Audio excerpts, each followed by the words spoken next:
韩国2名巨人来少林寺踢馆，点名挑战武僧一龙。一龙表示放马过来。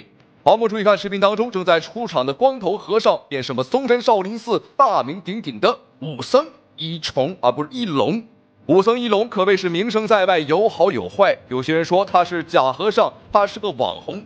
更有甚者，竟然说我们的一龙师傅是肉靶子，只知道挨揍，不知道还手是个木头脑袋、木头疙瘩。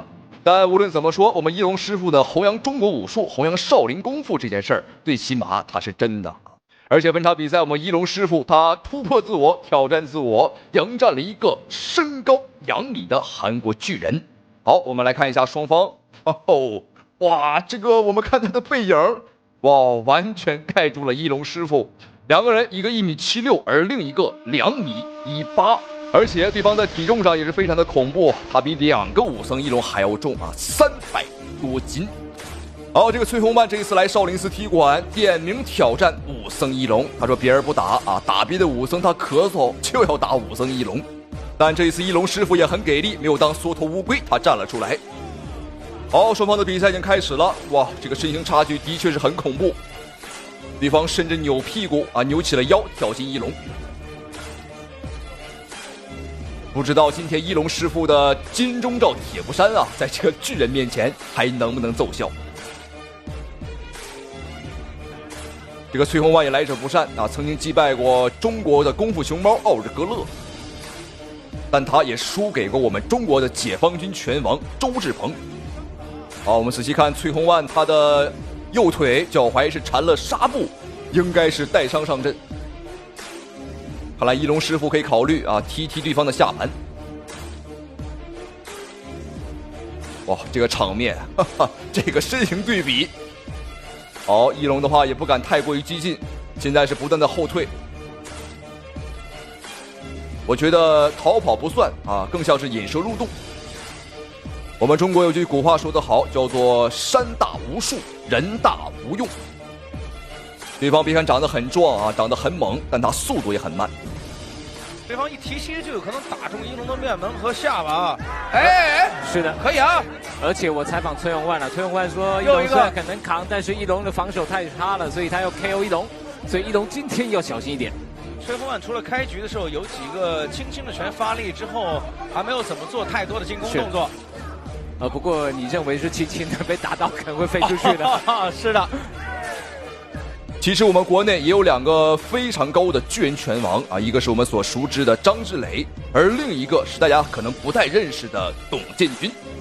董建军的身高和臂展和这个崔洪万差不多，但他是真有实力比这个崔洪万要好多了。我们看这个崔洪万呢，他慢慢悠悠的速度很慢。武僧一龙现在可以完全一龙师傅牵着对方的鼻子走，你看打完就跑不贪。的确也不敢贪如果真的贪连击对，打完一个后手就跑，踢完再跑，这才是我觉得很适合一龙的一个战术。比赛对他来说是一场恢复性的训练。对，这个崔洪万说了，只要一龙你不躲，那我今天一定 KO 你。对，有拳，哇，2拳，有点晕了。崔洪万被打中了没想到崔洪万有点害怕的表情，而且脸已经红肿了。低扫之后接前手的摆拳，是有一定效果。目前崔洪万大部分时间都待在日本，那这一次由这个一位 K1 的韩国运动员来帮他当教练。好，一龙刚刚几个摆拳做得不错。这是一龙有史以来打得最高的运动员又是一个低扫，是有一龙今天打得很聪明对惊下取上，而且很勇敢，直接往对方内围挤。这场比赛似乎这个崔洪万也是有点忌惮一龙的铁头功他也不太敢出拳，他也很小心。低扫腿有效果。我们仔细看对方的前腿已经砍肿了。以小博大，一方面肯定是以快为赢，而另一方面肯定是要进攻对方的下盘。看来一龙师傅一龙今天的思路还是非常清晰的。应该是有一定的疼痛感但是崔洪万的巨人之拳由上往下，再由下往上，对一龙也是造成非常大的一个威胁。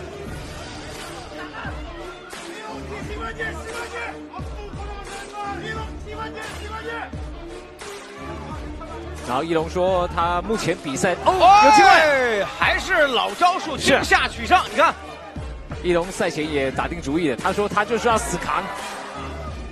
一龙师傅就是一龙师傅啊！今天把少林拳法打出了王八拳的气势，没错，就是往上去抡。哦，神龙摆尾，哦，但这一脚，哦呦，这一脚好像踢到了崔洪万的第3条腿。我们看对方很痛苦，但是哎，现场的这个美女，这美女怎么都乐起来了？什么情况？为什么看到崔洪万被踢到第3条腿，大家都这么开心呢？尤其是现场的女观众，我们看一龙的表情，这个表情意味深长啊，我们可以好好琢磨一下，他到底是意思自己不是故意的呢，还是说他很无奈呢？要知道一龙的演技那可不是一般的高啊，我们不太好猜测啊。好，再看一遍这个精彩回放，应该是踢到裆了。啊，这个角度实际上很高了，正常踢人的话是不会踢到这个位置的，但这次是以小博大啊！我相信一龙呢应该不是故意，啊，应该不是。好，崔洪万很痛苦，按照比赛规则是有给他5分钟缓冲的时间，但看情况我感觉不太行了。要知道，一龙这一脚可是不轻啊！裁判在询问你还要不要打了？好，看情况应该是不行了，因为比赛时间呢1分1秒流失。哦，一龙已经站上了围绳，那说明比赛已经结束。虽然说比赛获胜的方式啊有点特别啊，的确有点特别，但最起码还是赢了吧。既然裁判说一龙没有犯规，那就是没有犯规。那么恭喜一龙啊！同时也非常感谢屏幕前您的收看与支持。好，一龙还拿到了4万美金的奖励。咱们下期视频再见。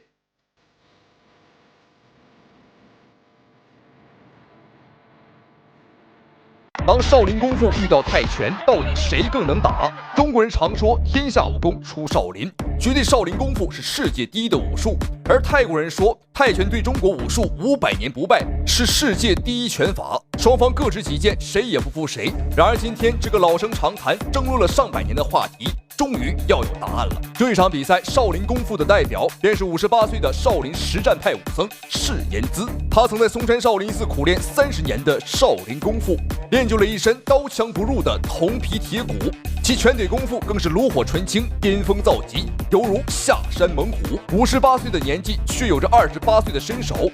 徒手劈砖头，胸口碎大石，喉结顶钢枪，完全不在话下。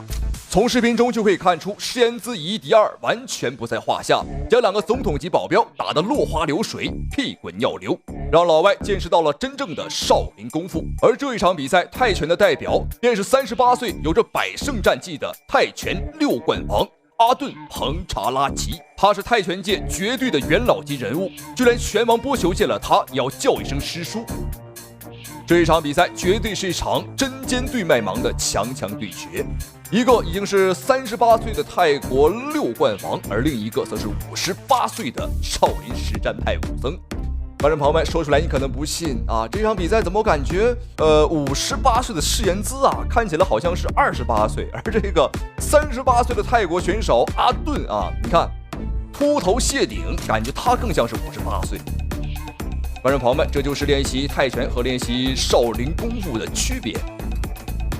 因为很多拳法，像什么泰拳了、空手道了、跆拳道，这都是外在的一些拳法，而少林功夫更多的是内外兼修，有的时候可能内功啊还要更多一点。好，比赛开始了，我们注意看，红色拳套少林武僧释延滋，而黑色拳套便是阿顿·彭查拉奇，高扫上头。又一个，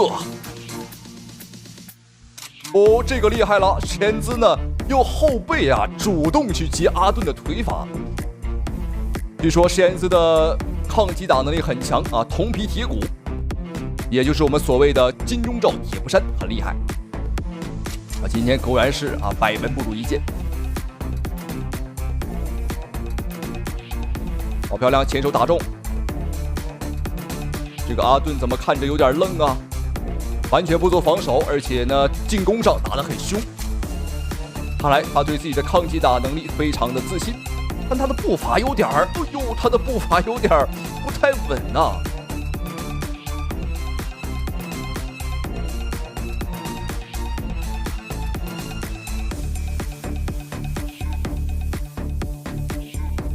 好，注意看这个阿顿还是很自信，刚刚的一次击倒让他有一点愤怒，因为这个泰拳呢也是以强硬而闻名啊，抗击打能力也很强。所以说双方今天啊强强对决，现场观众高兴的不得了了。我觉得这场比赛如果打赢了，说服力是非常强的啊！对方38岁，我们58岁，而且两个人都是各自领域的佼佼者了。我认为没有任何比赛比这一场更有说服力。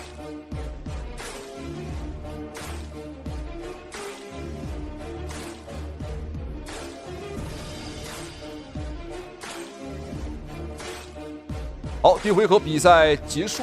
那么赛前有很多泰国人叫嚣啊，说本场比赛这个阿顿啊会把释延兹打成肉泥。但是现在的结果很明显了，我个人感觉这个阿顿啊完全不是释延兹的对手。不是我们吹牛啊，今天就算你把波球放上来，我觉得那也不好说，太年轻了，58岁啊。我们再看阿顿啊，38岁就如此苍老。哎，别摸了，快别搓了，这毛本来就不多，你这么一搓更少了。好，高边上头，连续的多次头部命中。哦，这个阿顿连吃，连吃了9次重击啊！有些晃，裁判也是毫不犹豫给到一次读秒。他甚至一拳没出，明显已经被打懵了。我不知道泰国人看到本场比赛是什么心情啊，反正我作为一个中国人，我看得很开心。漂亮！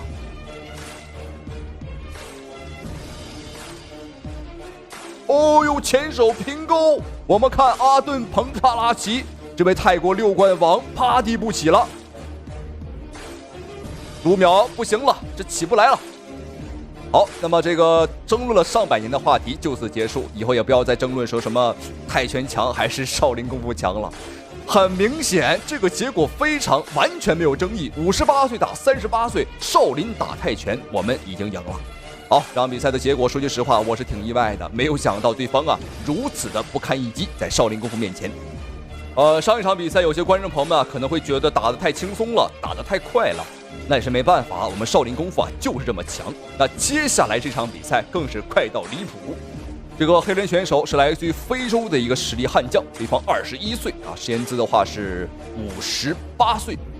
那这个更离谱了，差了30多岁啊！不要说当对方的父亲了，当对方的爷爷，我觉得都快够呛。我们这个释延兹师傅的这个力量非常大啊。非常稳健，已经是51岁的这个年龄了啊！但是我们的这个盖头位一拳打倒啊！对，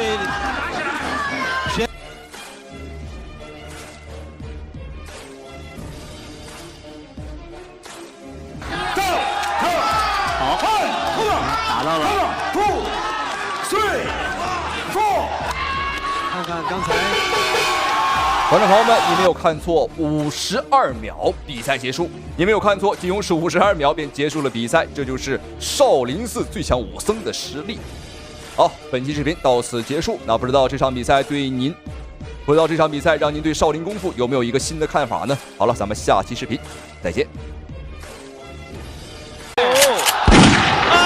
果，拉开距离，拉开角度。就像您说的，还是不能轻视对手。比死神方便还要猛的中国散打巨人，仅用2拳秒杀世界冠军，彻底看傻武僧一龙。让我们掌声请出来自中国的曹卢健。好，各位亲爱的观众朋友们，欢迎收看本场比赛这场中国大战新西兰的精彩对局。好，视频当中正在出场的小伙子就是比死神方便还要猛的中国散打巨人。上战绩50胜6负，其中包括26次 KO 的山东散打悍将曹卢健，而且曾经还连续8年获得过山东省散打锦标赛的冠军，实力是非常的强劲。可以说和他交手的老外观众朋友们啊，基本上非死即残。让我们掌声请出来自新西兰的丹尼尔·杰梅。好，观众朋友们，那接下来正在出场的便是80公斤级别新西兰的王者丹尼尔·杰梅。这个家伙的作战经验可谓是非常的丰富啊！上战绩是打了108场比赛，78胜30负，而且他才33岁啊，正是当打之年。而且观众朋友们，这个家伙呢是非常的有钱啊，因为在每一场比赛开始之前啊，他都会和我们中国选手赌上全部的出场费。这次来中国已经是拿下了8连胜啊，8连胜的话是赢得了双份的出场费。这个家伙表示说呢，什么时候啊攒够1个亿啊再回国啊，因为中国人太好打了啊，钱也很好赚。好，很猖獗，但是本场比赛观众朋友们啊，他挑错了对手，因为曹鲁健也很有个性啊，和他赌上的不只是出场费，是全部的身家性命。也就是说，本场比赛赢者可以财产翻倍啊，那么输者将倾家荡产。好，比赛开始了，废话少说，红方选手曹鲁健啊，一身红色的衣服。蓝方选手蓝色裤衩便是丹尼尔·梅杰。很明显啊，曹鲁健要比对方高上很多。对方的这个身高呢是1.85米，我们比对方还要高上半头多。这应该快1.9米了啊，1.89米88左右，这可以说很高了。这场比赛一定要注意看，因为双方呢都是有 KO 能力。比赛开始，这个丹尼尔略显着急，而曹鲁健却是很稳啊。而且呢，他那个视野呀和思路也比较是清晰。毕竟是今天的王者之战嘛。虽然对方啊，我看到实在是给了强大的压力，可是我们这中国选手年轻小将，他在比赛中确实打的还是步步为营啊，稳扎稳打。没有错。本次5战世界功夫争霸赛也是级别非常高的一个比赛，所有的选手世界排名，包括拳法，对我们在国家队的选手成绩都是非常优秀。我觉得王者之战这一场上来，双方选手都没有太多的去试探对手。好，我们看比赛第一回合已经过去了一半的时间，曹鲁健整体看起来打的还是很犀利的啊。因为他身高更高啊，臂展更长，所以说整体的静态身体天赋啊，我们还是有优势。但是我们看这个丹尼尔，有点慌了。这场比赛我觉得都会很慌，因为这个全部身家性命都赌上了。据说是财产啊，但是老婆孩子算不算的就不清楚了。但第一场也曾经参加获得了胜利，这一次参加的是王者之战。漂亮，还有一个拳法的变现，机会来了，非常主动的一次。从表情上看啊，对方的这次重击啊，确实对他还是造成了威胁。没错，相信对方的信心上也会受到一定的影响。不过双方选手都是非常有经验，来自新西兰的丹尼尔·杰梅，他的战绩也是78胜30负，9次 KO 对手。但是我们看到呢，作为这个新西兰选手啊，他确实他的功力非常的这个强悍，但是呢，他有一个毛病，就是他这个打动作啊预兆比较大，大开大合。我们看第一回合马上要结束了，这个丹尼尔略显着急。他呢，你看打不进来，曹鲁健不仅是撤得快啊，距离把控精准，而且你看他的主动进攻，包括反手反击。这场比赛可以说是一场双方实力水平上，我觉得曹鲁健啊应该是要比对方好很多。好，下劈腿。好的，观众朋友们，比赛第一回合结束，精不精彩，好不好看啊？如果您觉得精彩呢，对着屏幕怼咕2下子啊，为我们中国选手呢加油打气。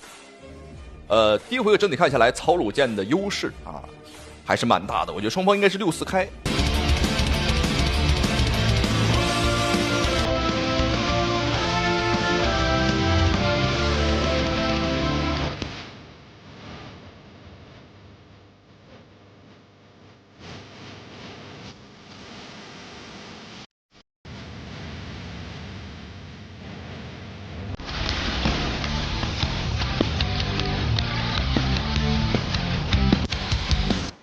好，接下来比赛马上来到今天的第2个回合了，让我们一起来看一下双方啊这一回合的精彩表现，精彩的对局。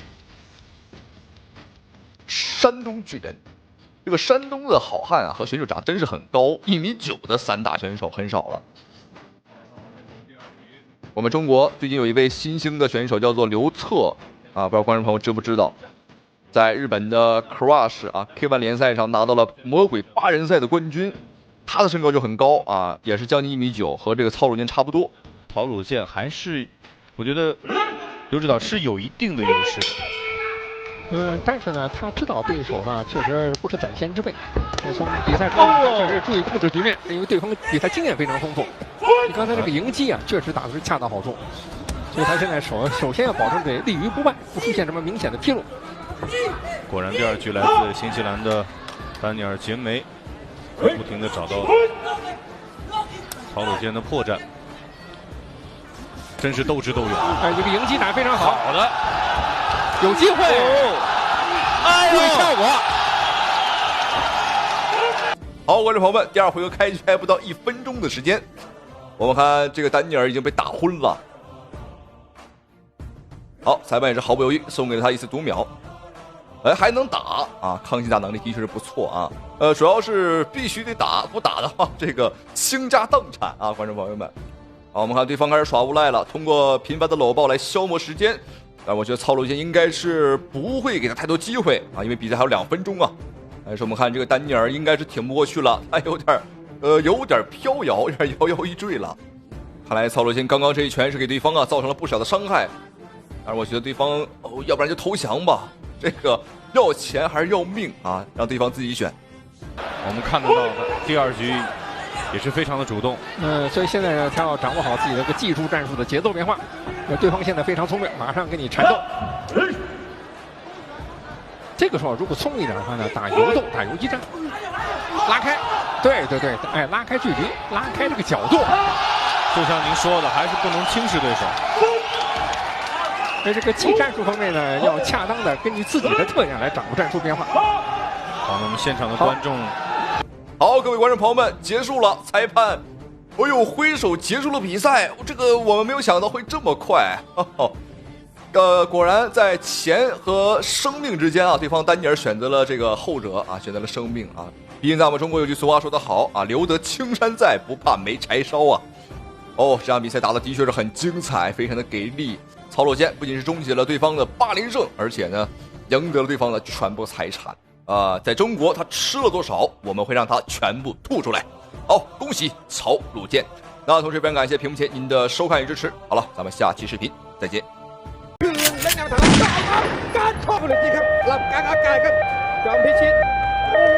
刚刚一脚把对手暴踢躺尸，躺在地上浑身抽搐的人，便是有着398胜的柬埔寨第1泰拳王罗塞纳。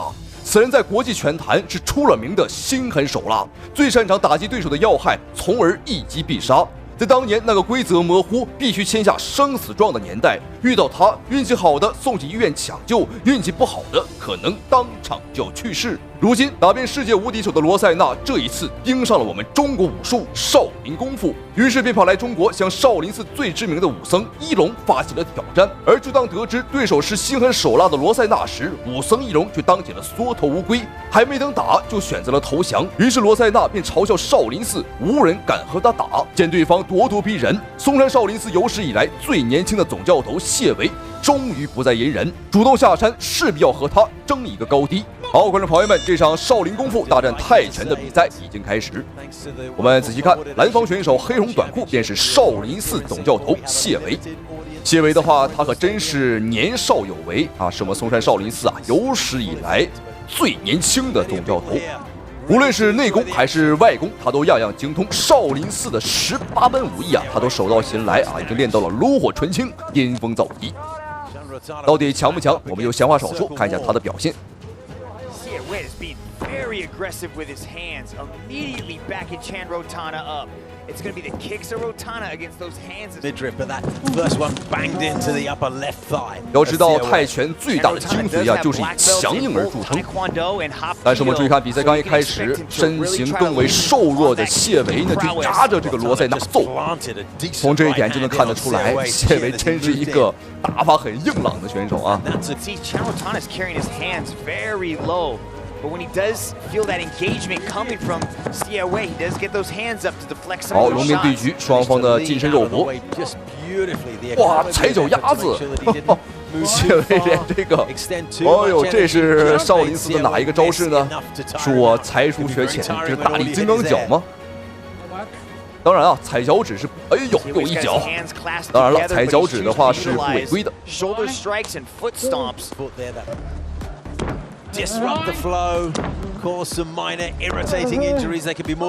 看来这个罗塞纳的确是没有甲沟炎啊！如果有甲沟炎的话，刚刚这一脚啊，足以要了对方半条命啊！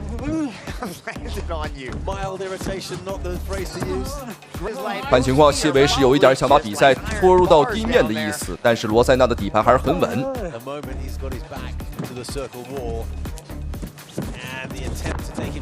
比赛规则是综合格斗规则，对双方来讲呢都算公平。好，进地面了，现在谢维处于上位。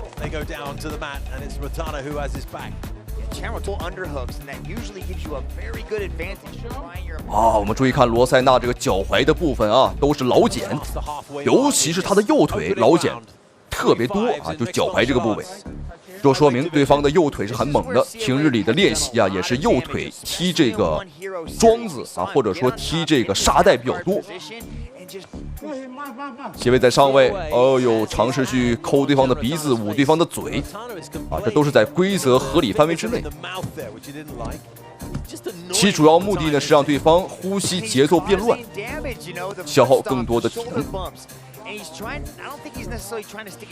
加沙固，在侧方位的谢维，我们看压制的还是非常的稳的。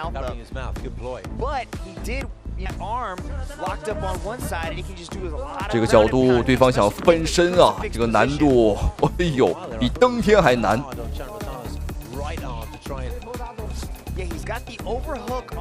原本这个罗塞纳呢是打算要挑战武僧一龙啊，但是一龙我们都知道，喜欢打一些个什么大学生啊，什么老弱病残啊，但是一看到对方啊是百胜泰拳王，怂了，还没等打啊就认输了。当然他没有认输啊，但是拒战啊，这个基本上就算和认输啊没什么区别。一回合，好，最后不到1分钟的时间了。谢维在侧位，哦呦，压得非常的稳。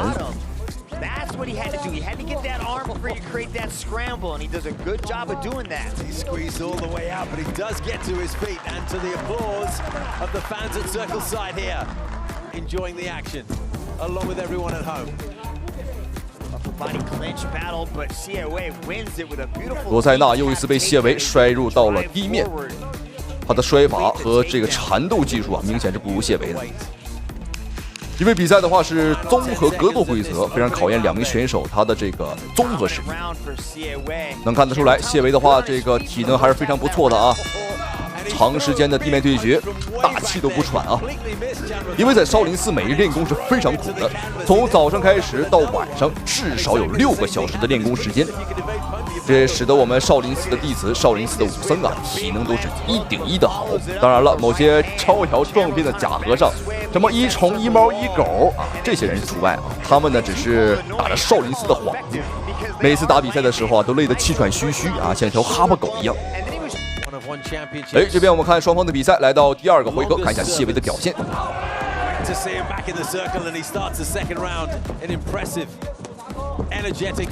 大家不要认错，穿着黑红短裤的是少林武僧谢维，而黑色裤衩啊，纯黑色裤衩，柬埔寨390胜泰拳王罗塞纳。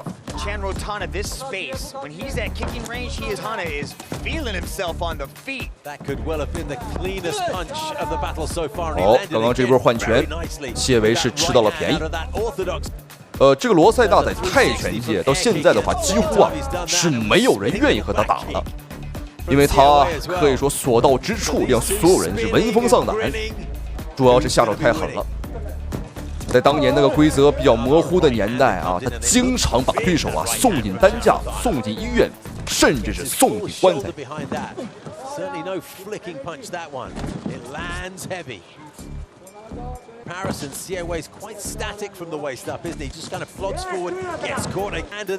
谢维如果说想要打赢，如果说想要打出优势啊，还是要打到中近距离和对方去拼拳。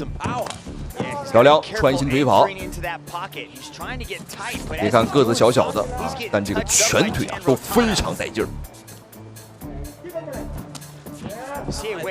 giving Groundmich. Has to realize at this point, clinch and inside. 罗塞纳最引以为傲的右边腿高扫，本场比赛的话是一次没踢中啊。 Loving throwing that right hand there. He didn't turn into it. He kind of lunged forward with it. 因为我们看谢维这边他的这个反应速度、反应能力还是比较快的，包括刚刚的起身速度也很快。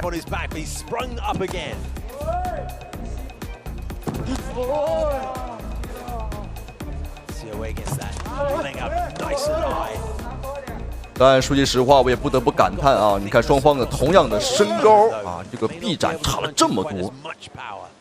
有些人啊，这个天生就是个这个打拳击的好苗子。很显然，这个罗塞纳就是天赋异禀啊。对方的这个胳膊简直和大腿一边长了都快。 可能在柬埔寨啊，香蕉吃多了，吃得像个猴子一样。 Good solid stiff jab. But what he's doing with that away from Xie Wei. Xie Wei doesn't want to step into that pocket because he doesn't want to get caught by one of those massive head kicks.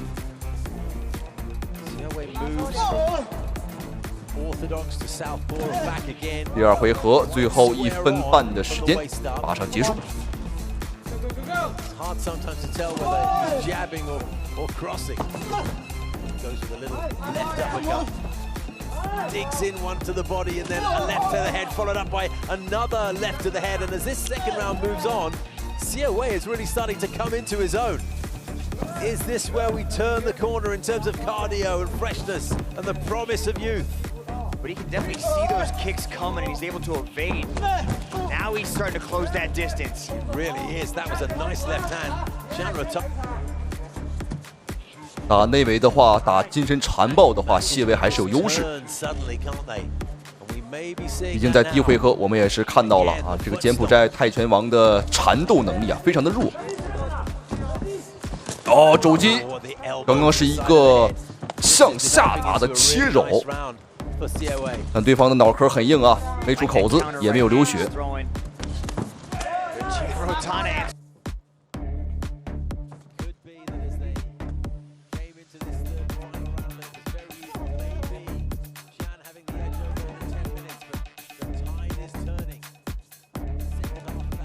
哦，前摆打倒了，连续的补刀，谢维尚未疯狂的砸拳，继续打。比赛结束，裁判出手了，观众朋友们，精不精彩，好不好看？哇，太精彩了！让我们恭喜少林武僧谢维，武僧一龙不敢打的，我们谢维就敢干，这才是真正的爷们儿，真正的少林武僧。我们再来看一遍精彩回放。 应该是先打到了一个后手，前面肘平勾打倒之后，谢维没有犹豫，在上位疯狂的补刀，裁判在一旁呢，说句实话，拦得有点晚了啊，有点晚了。恭喜谢维，好了，咱们下期视频再见。